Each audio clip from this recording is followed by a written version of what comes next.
Bonjour, bonjour à tous les amis de Vue du droit, les amis qui étaient là dès le début, ceux qui nous ont rejoints au fur et à mesure et qui ont pensé que la fréquentation de cette petite chaîne YouTube pouvait présenter un certain intérêt. Cette petite chaîne existait auparavant, elle était le relais vidéo de mon blog que je tiens depuis une dizaine d'années, Vue du droit étant effectivement son nom et son concept, c'est-à-dire que je portais un regard critique sur l'actualité à partir de mon lieu d'énonciation, qui est celui de la compétence juridique que, immodestement, je m'attribue. Bien.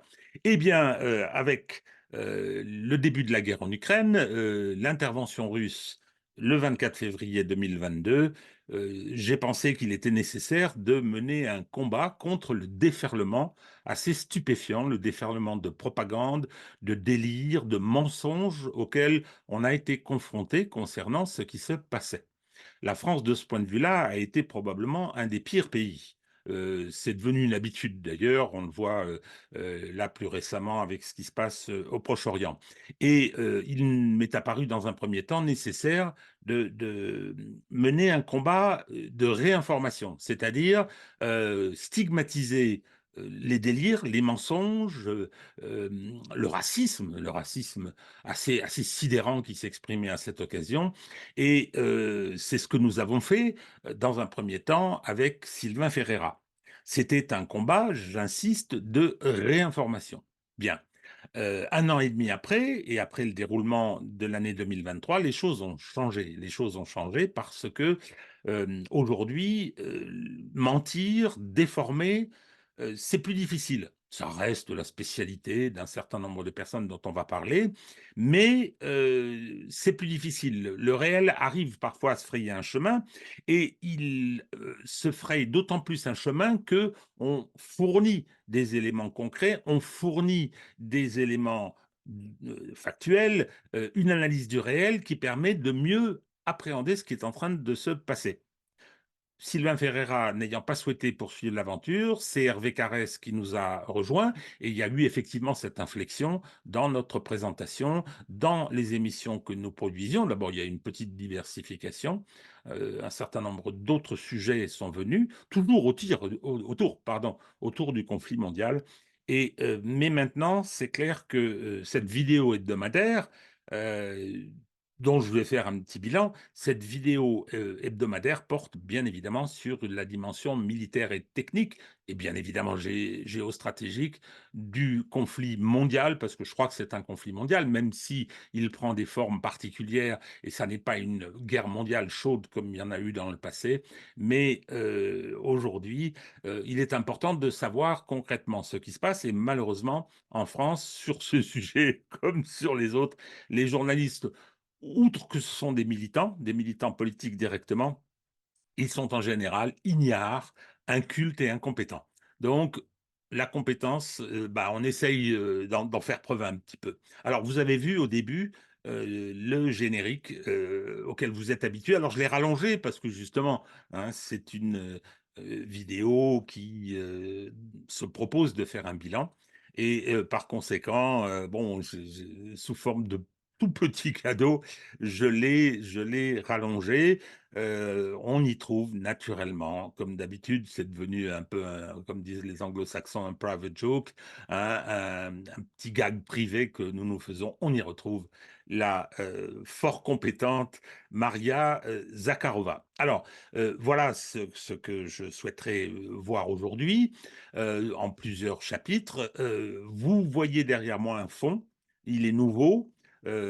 Profitant de votre soutien, profitant de vos appuis, j'ai fait évoluer cette chaîne. Ceux qui ont commencé au début avec nous ont sûrement vu les progrès. Alors très gentiment, on me disait: ah oui, mais ce qui compte, c'est moins la forme que le fond, autant que ce soit convenable, que ce soit propre. Et je dois dire que ça assoit aussi la partie formelle, la forme rejoint un peu le fond, ça assoit aussi la légitimité. Bien. Donc, j'ai décidé, j'ai mis en place un certain nombre de choses pour l'année 2024. Il y aura toujours la vidéo militaire, la vidéo hebdomadaire, mais il y aura d'autres émissions, La Marche du Monde, bien sûr, hein, un monde qui change. Il y aura une émission autour des livres, parce que je crois que c'est assez important de compléter l'information que nous proposons, de la compléter par des lectures et des lectures de livres qui traitent de tous ces sujets. Il y aura des revues de presse. Alors, les revues de presse, ça s'appelle comme ça s'appellera comme ça, vous le verrez.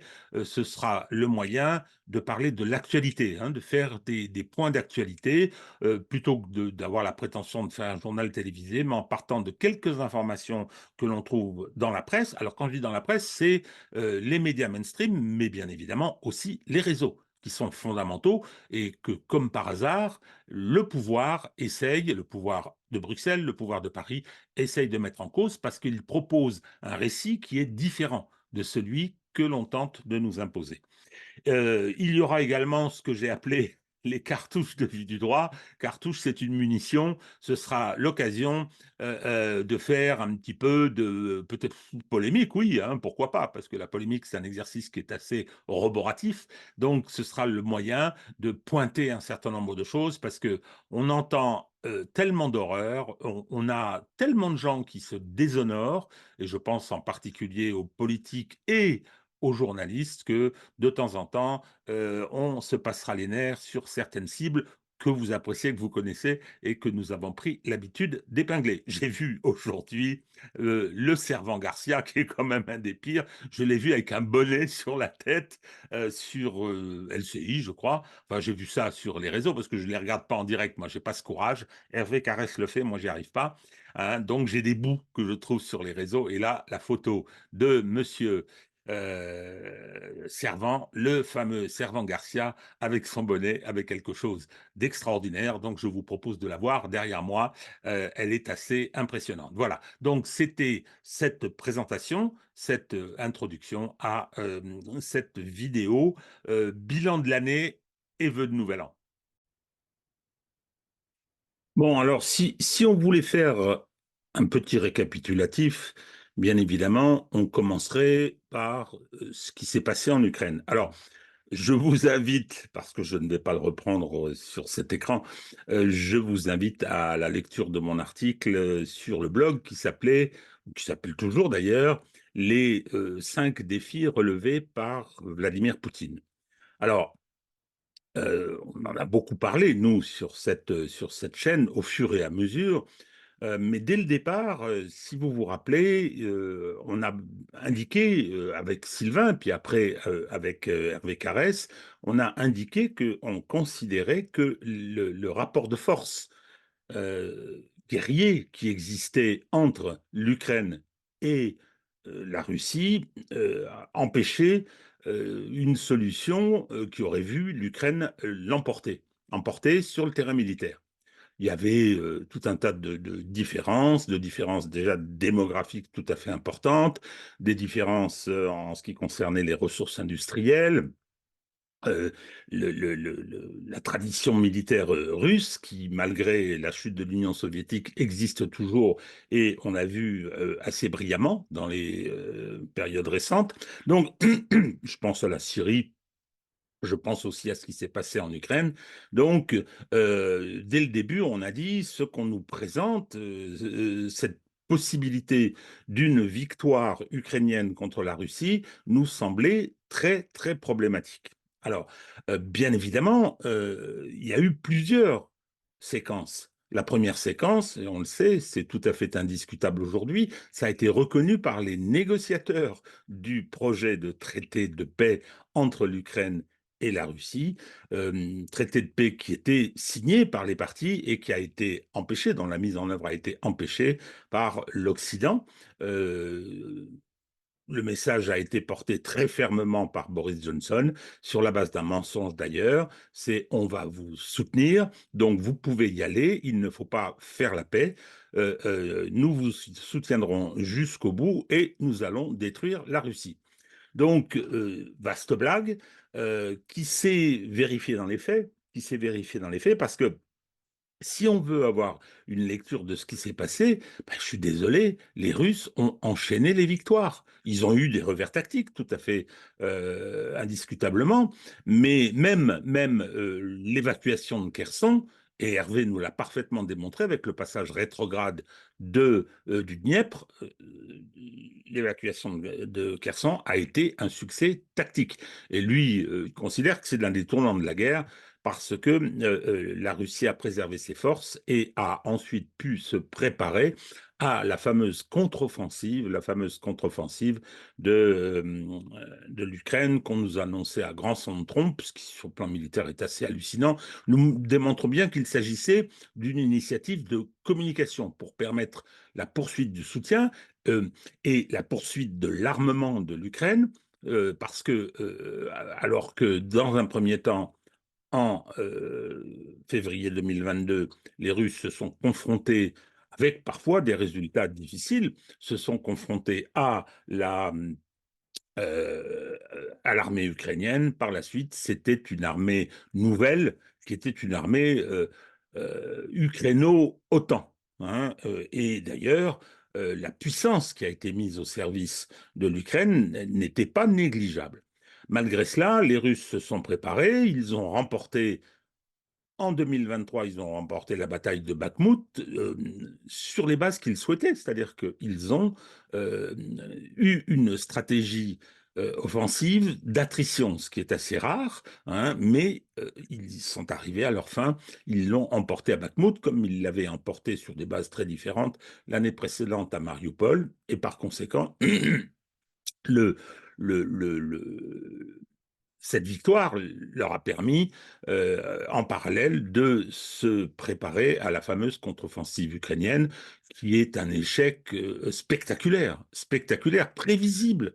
Prévisible, et là je reviens sur ce qu'on se disait avec Hervé Carès, ce qu'on disait sur cette chaîne, on voyait mal comment avec une pareille infériorité des feux, infériorité en artillerie et en l'absence de couverture aérienne, les malheureux Ukrainiens pouvait faire autre chose que de se faire hacher sur le terrain. Et à la suite de ça, euh, les Russes ont d'abord récupéré.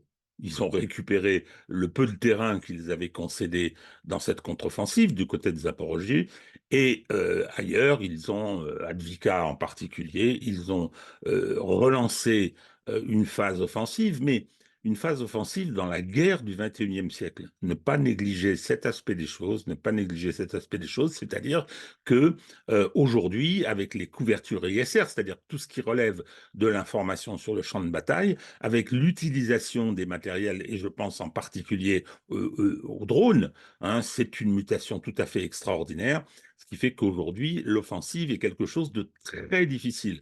Donc, il apparaît que les Russes la mènent très posément, c'est-à-dire avec toujours cette dimension d'attrition qui consiste à détruire l'armée ukrainienne et son itération actuelle avec l'OTAN, et ce d'autant que l'OTAN est en difficulté, une difficulté militaire pour fournir le matériel nécessaire, en difficulté financière, puisque les pays occidentaux, membres de l'OTAN, mais pas seulement, ne veulent plus financer, ou en tout cas sont de plus en plus réticents, pour des raisons assez directement politiques, mais aussi parce que l'argent magique n'existe toujours pas. Bien, et que de ce point de vue-là, les États-Unis vont être à relativement brève échéance confrontés à des difficultés importantes. La planche à billets ne pourra plus fonctionner comme elle le fait depuis une trentaine d'années.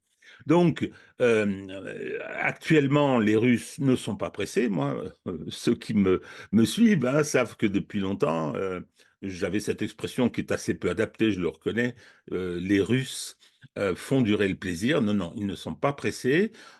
C'est un combat général, c'est-à-dire que l'affaiblissement de l'Occident, son déclin, la façon dont les choses se passent dans le monde, l'évolution des BRICS, l'alliance avec la Chine, fait que l'échéance, et c'est reconnu en Occident par les gens sérieux, et même par les gens moins sérieux qui ont été à la pointe de la propagande, qui essaient de trouver aujourd'hui euh, le moyen de présenter la défaite qui se profile. Alors, voilà, pour ce qui concerne ce qui est en train de se produire. Alors, est-ce que, bon, comme d'habitude, tous ceux qui ont envie que ça se termine vite, et je le comprends, espèrent des offensives grandes flèches, comme on dit.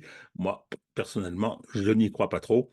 Je pense que ça prendra du temps, peut-être toute l'année 2024, c'est possible, mais que le résultat final, celui-là, il est acté, c'est-à-dire la défaite de l'Ukraine, la défaite de l'OTAN et la défaite de l'Occident. Ça, c'est une réalité. Ça va prendre du temps, ce sera peut-être coûteux, mais c'est une donnée qui est aujourd'hui inévitable. Alors venons-en maintenant à ce qui s'est passé le 7 octobre et les conséquences de cet événement tout à fait considérable.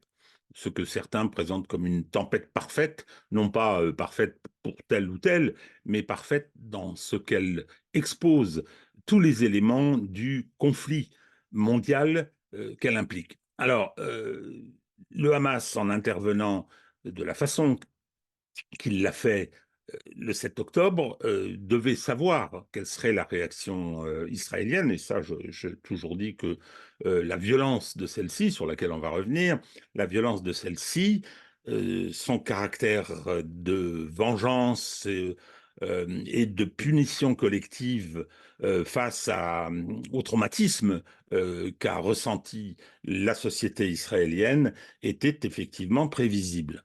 Lorsque la décision a été prise par le Hamas après une préparation, nous dit-on, de 2 ans, lorsque la décision a été prise de se lancer dans cette offensive, eh bien, je dois dire que ça a d'abord dû être fait, bien évidemment, en concertation avec les Iraniens.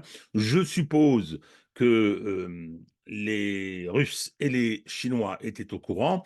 Toujours est-il que ça a constitué une surprise, ça a remis au centre du débat mondial la question palestinienne, la question non réglée depuis 70 ans. Et aujourd'hui, ça constitue, ça c'est mon opinion, mon analyse, ça constitue une catastrophe pour l'Occident. Une catastrophe pour l'Occident parce que la violence de la réaction israélienne, le massacre des civils de Gaza, parfaitement justifié par les dirigeants israéliens et par la société qui les soutient. Parce qu'il y avait de grandes divisions en Israël, incontestablement, depuis les dernières élections, mais elles ont en partie disparu, et les deux courants, je pense qu'on peut identifier deux courants dans cette société, les deux courants ont fusionné dans la volonté de cette punition collective, de cette vengeance extraordinairement violente. Alors, le, les deux tendances, c'est un, nous avons le gouvernement d'extrême droite israélien avec des ministres hallucinés, je pense à Smotrich, je pense à Ben Gvir, qui sont, soyons clairs, qui sont des néo-nazis. Enfin, quand on les entend, c'est tout à fait invraisemblable. Et donc, ils ont vu dans ce qu'a fait le Hamas une aubaine pour poursuivre l'épuration ethnique, pour poursuivre le massacre et aboutir, ce qui est leur projet messianique, aboutir à la création du Grand Israël, c'est-à-dire avec la disparition du peuple palestinien. De l'autre côté, il y a cette partie de l'opinion israélienne qui est malheureusement minoritaire au plan des élections, qui n'a pas cette approche, mais a ressenti cette agression du Hamas comme un risque existentiel, et probablement d'ailleurs pas à tort. Toujours est-il que la réaction euh, qui se fait aux yeux du monde, ça c'est extraordinaire, aux yeux du monde, c'est tous les jours les pays du Sud, les pays hors Occident, et même en Occident, bien sûr, voient ce qui se passe. Et c'est absolument épouvantable. C'est épouvantable. Il faut aller sur Telegram le matin. Ce qui arrive aux enfants de Gaza est absolument, proprement monstrueux. C'est monstrueux, c'est la guerre. Hein, c'est une énorme tragédie, mais surtout on la voit. On la voit et on voit la violence délibérée, presque jouissive chez certains. Et je pense au Smotrich, je pense au Ben Gvir ou au ministre de la Défense Galland, y a une espèce de jubilation à l'utilisation de cette terrible violence. Bien, je ne sais pas les effets que ça aura sur Israël, tout ça. Ce que l'on constate aujourd'hui, c'est que c'est plus le pays que l'on a connu il y a 20 ans, 30 ans, 40 ans, et je pense en particulier à son armée, hein, la fameuse Tsahal, considérée comme une des meilleures qui soit, avec des services de renseignement extrêmement performants. C'est fini ça. C'est fini. Ce pays qui est finalement un bout d'Occident installé dans cet environnement-là a subi les mutations et le déclin occidental. C'est une société qui est très occidentale de ce point de vue. Hein. Il y a les grands services publics sont en partie à l'abandon. Il y a une crise économique sérieuse. Il y a des secteurs qui sont extrêmement performants.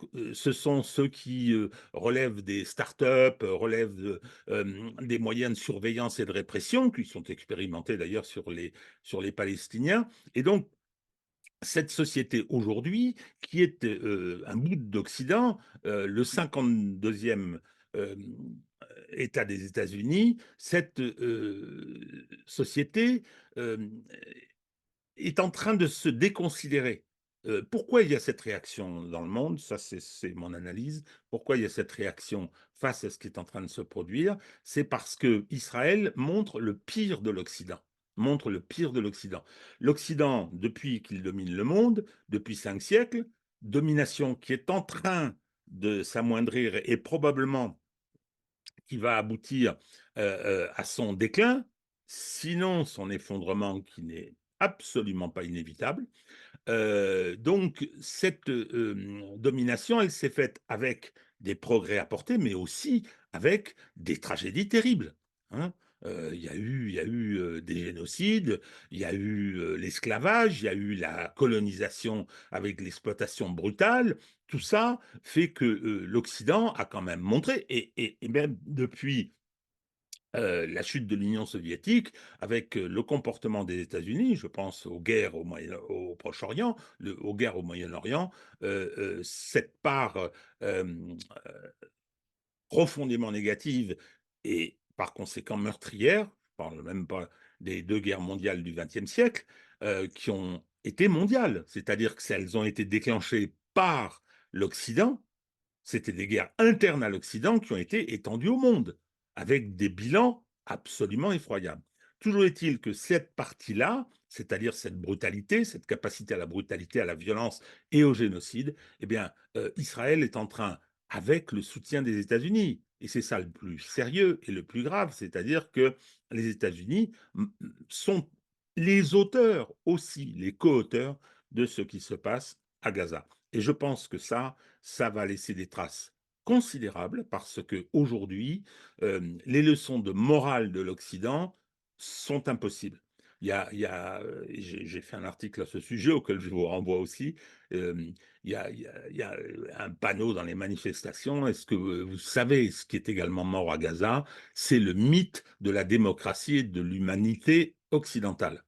Donc l'Occident aujourd'hui est non seulement isolé par le fait que le Grand Sud, la majorité mondiale, se rebelle contre la domination occidentale, mais aujourd'hui, cette rébellion porte aussi sur ce qui se passe à Gaza. Alors on dit oui, mais attendez, il n'y a pas eu de il n'y a pas eu d'intervention, il n'y a pas eu de grande campagne lorsque les Houthis ont subi dans leur guerre avec l'Arabie Saoudite des malheurs extraordinaires sur le Darfour ou le Soudan ou ce qui se passe au Nigeria. Oui, oui, c'est exact, mais c'est pas par hasard que ce qui se passe en Israël suscite à ce point l'indignation et le débat mondial, parce que c'est l'Occident.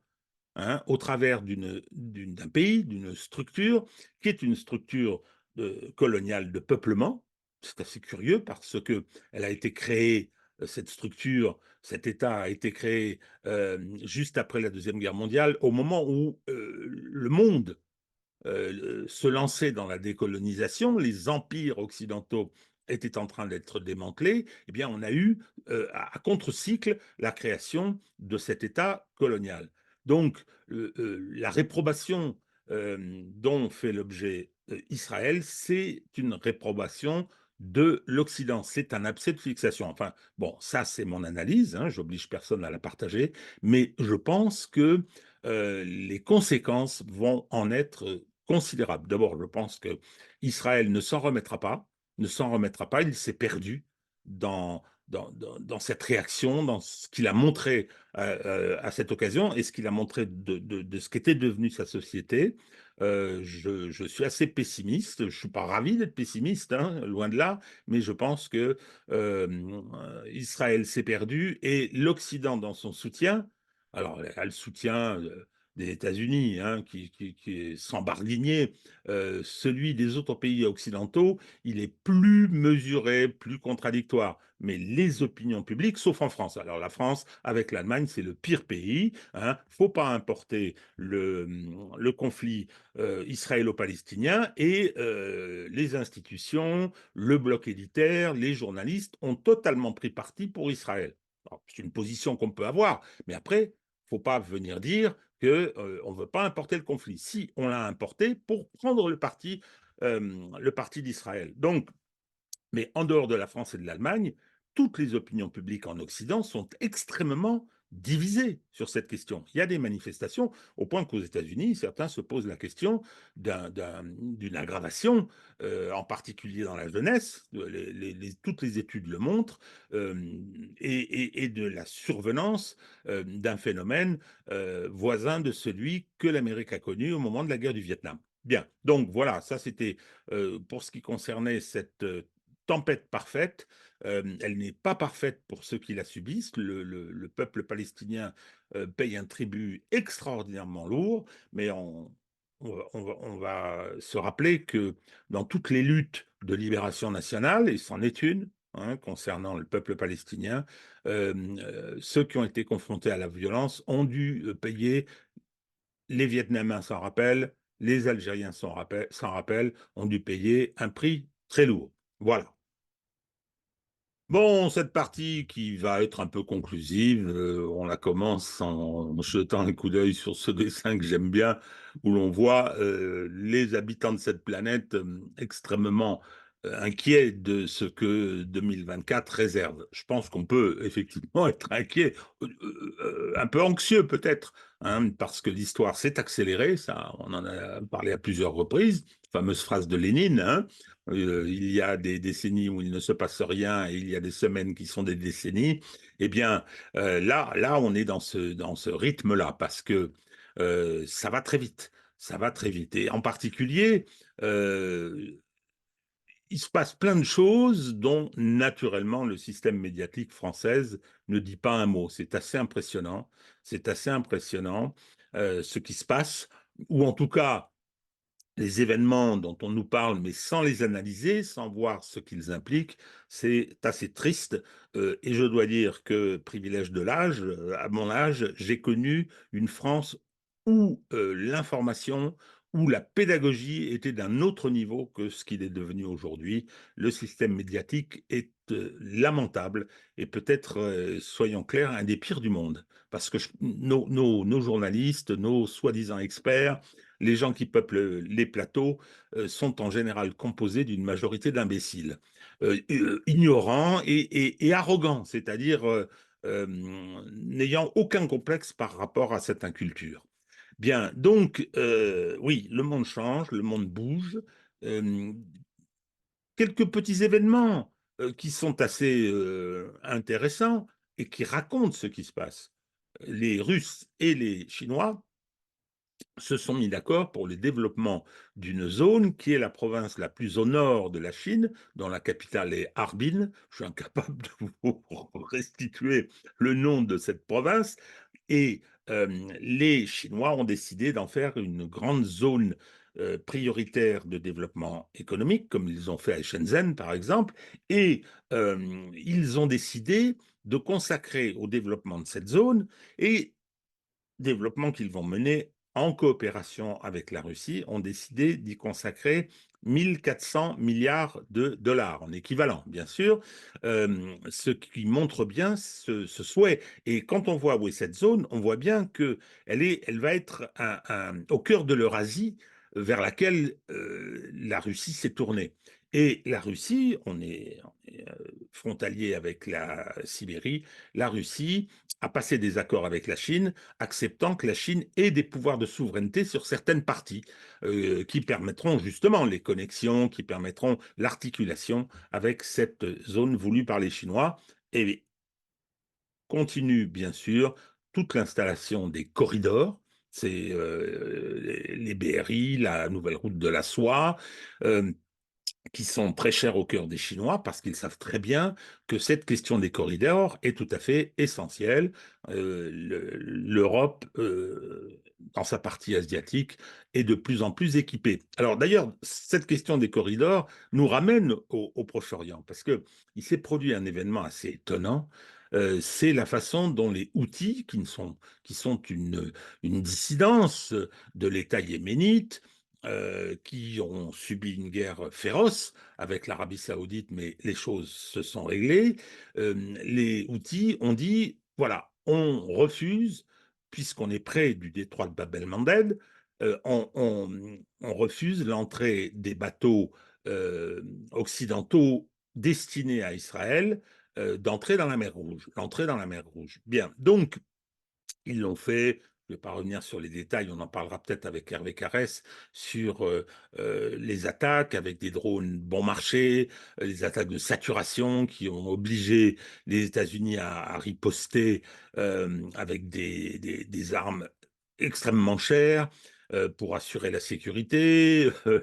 La, la, la fameuse alliance pour la prospérité annoncée par les Américains sans s'être concerté avec les pays occidentaux avant. Oui, nous avons fait, nous a dit Austin, la nullité qui leur sert de secrétaire d'État à la Défense, nous avons fait une coalition avec, et il a cité un certain nombre de pays, et les pays ont dit non, non, pas du tout, nous, on ne vous envoie pas de bateaux. Certains ont dit on vous envoie des marins, il y en a, je crois que le Danemark en envoie un. La France a dit non, non, on est déjà sur place, on a nos bateaux, puis il reste naturellement sous commandement français.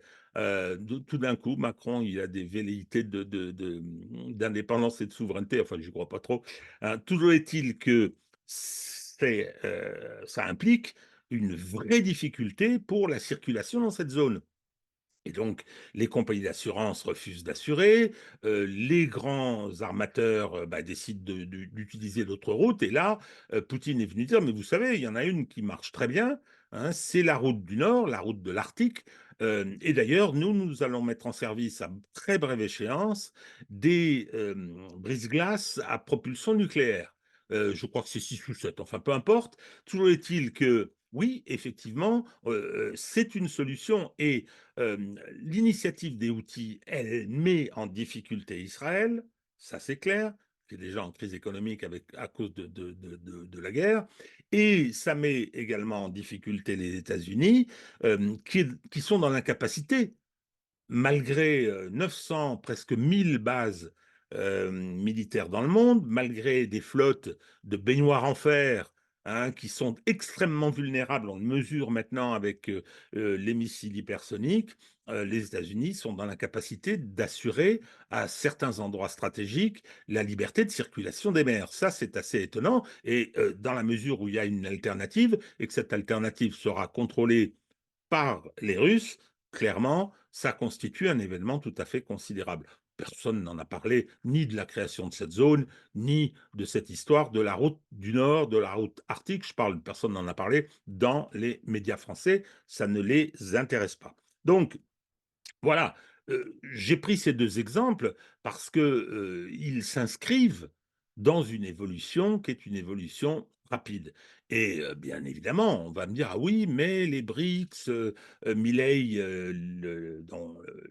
l'espèce de dingo dont on vous a parlé ici avec l'ami Romain Migus, a décidé de ne pas intégrer les BRICS au 1er janvier 2024, comme c'était prévu par l'ancien gouvernement. C'est une péripétie. C'est une péripétie. Les choses vont se poursuivre. Tout ça va prendre du temps, mais il est bien évident que les plaques tectoniques sont en train de bouger. D'ailleurs, dans l'article dont je parle, sur les 5 défis relevés par Vladimir Poutine, je fais référence à un papier publié par Naryshkin, le patron du service de renseignement extérieur de la Russie. J'invite à sa lecture parce que c'est très, très intéressant sur la façon dont la Russie voit les années qui vont venir. Bien, donc nous allons poursuivre cette réflexion. Là, c'était le cadre de cette récapitulation et les perspectives qui s'offrent. Pour l'instant, il faut rester prudent, bien évidemment, hein, sur ce qui peut se passer au quotidien et d'une semaine sur l'autre, parce qu'on peut aller de surprise en surprise, mais tout ceci va être extrêmement intéressant à suivre. Alors, intéressant à suivre. Restez avec nous parce que vous avez peut-être constaté pour ceux qui ont le courage, je ne l'ai pas, je ne l'ai pas, je vois des bouts puis on m'en parle, pour ceux qui ont le courage de continuer à regarder les chaînes d'information, à regarder sur les plateaux les guignols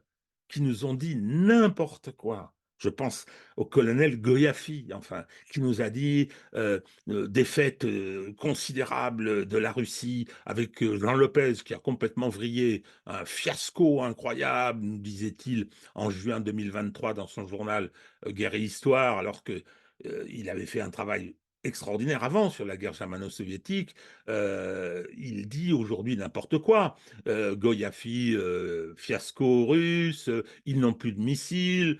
Pujadas vous dit qu'ils se battent avec des pelles, etc. Ils sont aujourd'hui, et ce sont les instituts occidentaux qui le disent, ils sont aujourd'hui la première puissance militaire du monde. Ça ne veut pas dire qu'ils ne rencontrent pas des difficultés d'adaptation, ça ne veut pas dire que sur le terrain en Ukraine, mener cette guerre dans ses formes nouvelles soit compliqué, mais ils sont les mieux armés.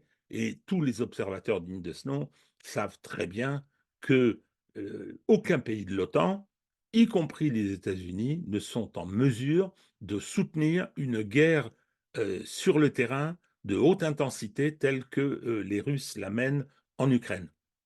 Donc, tout ça est extrêmement caractéristique de ce qui se passe chez nous. Je parlais là, naturellement, des médias. Euh, ce qui est amusant, et on va continuer à se moquer d'eux, euh, ce qui est amusant, c'est de voir comment ils essayent de s'adapter. Alors, il y en a qui continuent à dire n'importe quoi. Je pense à Ansel, je pense à Servan, Goya Finas, parce que, ben oui, hein, c'est sa gamelle, hein, il faut bien qu'il continue à y manger. Il y en a d'autres qui font espèces d'autocritique. Je pense à Éric Brunet en rigolant. On a dit que des bêtises, puis il en dit une deuxième dans la phrase suivante. Mais cela, on va continuer à les combattre parce qu'ils rendent un mauvais service à, à notre pays. Et puis, pire, ils ont menti aux Ukrainiens en disant vous allez gagner, on va vous soutenir, en développant un discours qu'eux-mêmes finissent par croire. Ils prennent leur désir pour des réalités, mais ils ont fait prendre leur désir pour des réalités aux Ukrainiens. Et la saignée dans la jeunesse ukrainienne, les pertes colossales qu'ils ont subies, la destruction de ce pays qui aurait parfaitement pu très bien s'en sortir. D'abord, s'il n'y avait pas eu Maïdan. Deuxièmement, si Minsk avait été appliqué et si le traité qui avait été passé en février-mars 2022 avait été mis en œuvre, rien de tout cela ne se serait produit. Donc l'Ukraine est probablement détruite. Moi, je pense que il est tout à fait possible que dans la poursuite de la stratégie russe, que je ne connais pas, hein, je ne sais pas quels sont leurs objectifs, moi justement, je ne vais pas me mettre dans la tête de Poutine, de Gerasimov ou de Shoigu. Je regarde ce qui se passe, j'essaye de le comprendre, mais l'Ukraine, après, qu'est-ce qui deviendra de la Volhynie? Qu'est-ce qui deviendra de la Galicie? Est-ce que la Pologne va vouloir les récupérer? Qu'est-ce qui restera de la Transcarpathie? Est-ce que la Hongrie? Enfin, je ne sais pas où va aller ce pays, mais je me rappelle de ce qu'avait dit Poutine dans son discours du 22 février. Juste avant l'intervention et le déclenchement de l'opération militaire spéciale. Poutine avait dit que c'était un pays artificiel qui avait été créé sous cette forme-là par les bolcheviks. C'est vrai. C'est vrai. Après, toute la suite avait été des investissements importants dans le Donbass pour en faire un lieu dans le cadre de l'Union soviétique particulier, avec des responsabilités particulières. Mais c'est une création qui est une création des années 20 après le démantèlement des empires centraux de la Première Guerre mondiale, puis les guerres qui ont ravagé cette partie du monde, et je pense en particulier à la guerre civile russe. Donc tout ça fait que aujourd'hui, ce pays, qui avait une vie assez courte en fait, hein, une centaine d'années, ce pays est peut-être sur la voie de la disparition. Je n'en sais rien, on verra, je ne le souhaite pas pour les Ukrainiens qui sont attachés à ce pays, il y en a. Hein, je pense que les partis russophones, les partis russes sont attachés à la Russie, beaucoup plus. Il ne faut pas se faire d'illusions. Hein, s'il y avait des sondages, des études, et quand il y a eu des référendums, alors quoi qu'on pense de ces référendums dans ces zones, eh bien, les gens ont massivement demandé leur attachement à la Russie. Donc voilà. Bien, j'ai été long, comme d'habitude. Je vous souhaite une bonne année 2024. Je vous demande de nous rester fidèles, bien évidemment, de continuer à nous soutenir. Il y a toujours le soutien matériel important. Alors, dans cette vidéo, je peux revenir sur certains petits détails techniques. Alors, j'ai un petit problème de détourage avec le fond qui est derrière. Euh, dans la prise de vue, c'est que, bon, j'ai fait l'acquisition de fonds verts. Je dis fonds verts au pluriel parce qu'il y en a un premier qui n'était absolument pas adapté, un autre, mais pour l'installer, c'est pas si simple que ça. Enfin, c'est pas techniquement à installer, mais c'est de trouver l'endroit de ma maison où je le mets pour qu'il soit tout à fait efficace. Mais bon, ça, c'est pour les jours qui viennent. Donc, merci de cette fidélité, merci de votre soutien et à très très bientôt pour les différentes émissions dont je vous ai parlé au début et pour la reprise de la vidéo militaire hebdomadaire avec l'ami Hervé. À bientôt.